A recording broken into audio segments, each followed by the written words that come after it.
Guys, dito po yung nagkaroon ng sunog. It's not a joke. Kasi yung likod po dito, yung likod ng mga pansyon na yan, ay may mga bahay po dyan. Ayan o. Ayan. Nung auno po, yan, nasunugan dito. Akala ko nga, nagbibiro lang ng aking kaibigan. Yung pala totoo. Ayan po o. Yung mga scrap. Scrap ng mga nasunugan. Kasi sa likod pala, mayroon siyang may mga bahay po dito sa loob.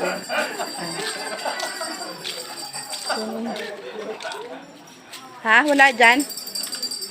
Sabi ko nga doon yun eh. Sa may isang 41C.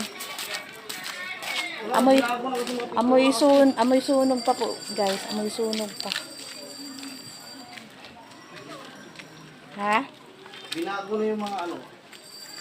Wala nga eh. So, saan kaya tayo makikipag-coordinate?